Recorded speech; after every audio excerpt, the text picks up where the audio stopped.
রমজান মাসের সবচেয়ে বড় কাজ এবং রমজান মাস যে কারণে মহামান্বিত বা মহিমান্বিত, শব্দটা হয়তো আমি ভুল বলেছি, তো সেটা হচ্ছে আল কোরআনুল কারীম। রমজান মাস সেই মাস যেই মাসে কোরআন নাজিল করা হয়েছে। কি কারণে রমজান মাস এত ফজিলতময়? প্রশ্নটা কি একটা যৌক্তিক প্রশ্ন না? শাবান মাসে কেন এত কিছু নয়? রজব মাসে নয় কেন? রমজান মাসেই কেন? উত্তর একটা উত্তর, যে শাহরু রমাদানাল্লাযী উনজিলা ফীহিল কোরআন। রমজান সেই মাস যেই মাসে আমি কোরআন নাজিল করেছি। কি জন্য নাজিল করেছেন আল্লাহ পাক? হুদাল লিন্নাস, এটা মানব জাতির জন্য হেদায়েত, ওয়া বাইয়িনাতিন মিনাল হুদা, এবং এটা সুস্পষ্ট একটা প্রমাণ, ওয়াল ফুরকান, এবং সত্য মিথ্যার মানদণ্ড, ইলা আখিরিল আয়া। সূরা কদরে আল্লাহ বলছেন ইন্না আনজালনাহু ফি লাইলাতিল কদর, আমি লাইলাতুল কদরে কোরআন নাজিল করেছি। আর কদর কোন মাসে? শাবানে না রজবে না রমজানে? তাহলে রমজান মাসে কোরআন নাজিল হয়েছে, প্রমাণ হলো। রমজান মাসে আল্লাহ পাক কোরআন নাজিল করেছেন কোথায়?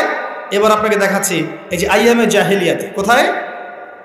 আইয়ামে জাহেলিয়াতে, যখন একটা যুগের মধ্যে শিরক আছে, সুদ আছে, ঘরে ঘরে শিরক, ঘরে ঘরে সুদ, ঘরে ঘরে মাদক, ঘরে ঘরে মেয়েদের অবমাননা এবং গোত্রীয় হানাহানি, কাটাকাটি, মারামারি, জেনা, ব্যভিচার ভর্তি একটা সমাজের মধ্যে। এখানে রমজান মাসে লাইলাতুল কদরে আল্লাহ কোরআন নাজিল করছেন। কথা কি বুঝতে পারছেন? এবার এই মাসটাকে আল্লাহ পাক সম্মানিত করে দিলেন। তাহলে রমজান মাসের মূল কাজটা কি? কোরআনকে সময় দেয়া। এই মাসের মূল বিষয়টা কি? আল কোরআন।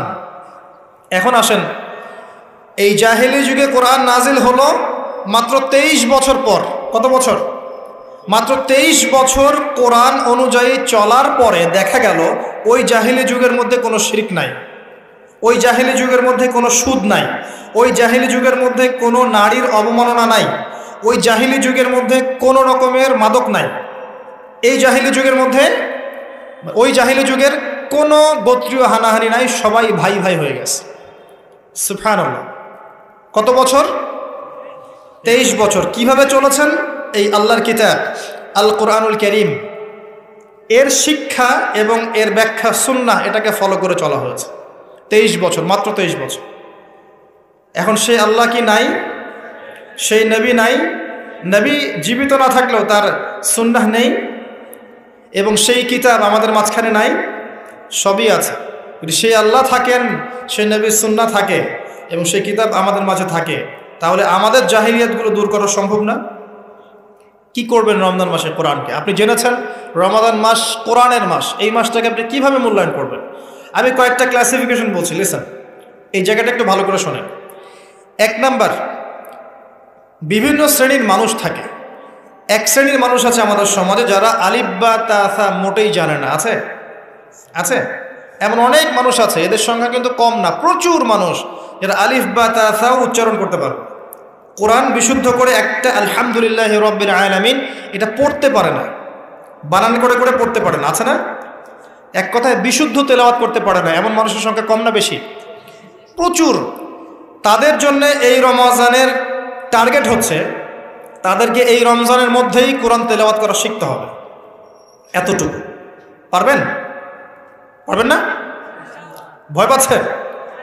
রমজান 1 মাস সময় লাগার কথা না, আপনার 20 দিন সময় লাগবে কোরআন তেলাওয়াত শিখতে ইনশাআল্লাহ। বিশ্বাস হচ্ছে না? হয়তো আপনি দ্রুত গতিতে পড়তে পারবেন না, কিন্তু পড়তে পারবেন। আপনি মদ মাখরাজ তাজবিদগুলো শিখতে পারবেন। এখন আপনার জন্য টার্গেট যারা কোরআন মোটেই তেলাওয়াত করতে পারেন না, এই মাসে 1 মাসের মধ্যে আপনি কোরআন তেলাওয়াত করা শিখবেন, এটাই আপনার টার্গেট। পারবেন? মনে রাখবেন, নবী সাল্লাল্লাহু আলাইহি ওয়াসাল্লাম বলেছেন ইকরাউল কোরআন, তোমরা কোরআন তেলাওয়াত করো। ফাইন্নাহু ইয়াতি ইয়াউমাল কিয়ামা শাফিআন লিআসহাবিহি, কোরআন কিয়ামতের দিন তার পাঠকারীর জন্য সুপারিশকারী হবে ইনশাআল্লাহ তাআলা। খায়রুকুম মান তাআল্লামাল কোরআন ওয়া আল্লামাহ, তোমাদের মধ্যে সেই ব্যক্তি শ্রেষ্ঠ বা উত্তম যে নিজে কোরআন শেখে, অন্যকে শেখায়।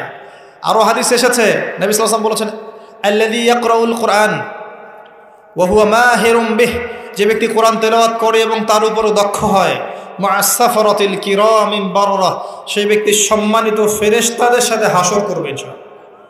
ওয়াল্লাযী ইয়াকরাউল কোরআন ওয়া ইয়াতাতা'উ ফীহি, আর যে ব্যক্তি কোরআন তেলাওয়াত করে কিন্তু করতে গিয়ে আটকে যায়, ওয়া হুয়া আলাইহি শাক, এটা তার জন্য কষ্টকর হয়, ফালাহু আজরান, তার জন্য ডাবল পুরস্কার আছে।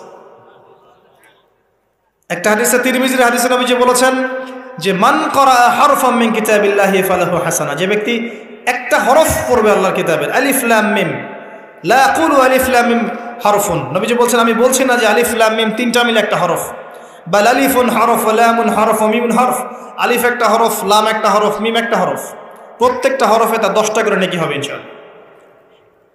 আল হাসানাতু বিআশরি আমসালিহা, একটা নেকিকে 10 দিয়ে গুণ করা হবে। আর রমজান মাসে যে কোনো নেক আমল 70 গুণ বাড়িয়ে দেওয়া হয়। আল্লাহ চাইলে 700 গুণ বাড়াতে পারেন, আল্লাহ চাইলে অপরিসীম বাড়াতে পারেন। আল্লাহ পাক কবুল করুন। তিলাওয়াত করবেন, তিলাওয়াত শিখবেন। তো যাদের কোরআন তেলাওয়াত করার যোগ্যতা নেই, এই মাসে কি টার্গেট দিলাম ভাই?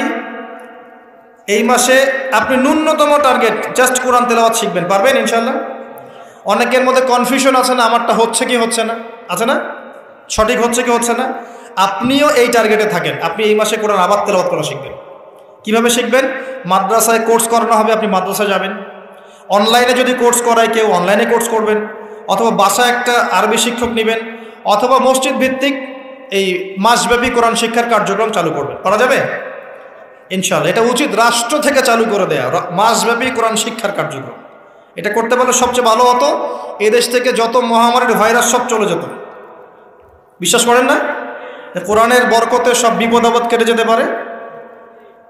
সূরা বনী ইসরাঈল আল্লাহ পাক বলেছেন যে ওয়াইদা ক্বরা'তাল কুরআন, হে নবী আপনি যখন কোরআন তেলাওয়াত করবেন বা করেন, জাআলনা বাইনাকা ওয়া বাইনাল্লাযীনা লা ইউমিনুনা বিল আখিরাহ হিজাবাম মাসতুরা, যখন আপনি কোরআন তেলাওয়াত করেন তখন আপনার এবং ওই জগৎ, যেই জগৎটা আল্লাহ এবং পরকালে বিশ্বাস করে না, এদের মাঝখানে, মানে ইমানদার এবং এর শত্রুদের মাঝখানে আমি আল্লাহ একটা অদৃশ্য পর্দা স্থাপন করে দিই। সুবহানাল্লাহ।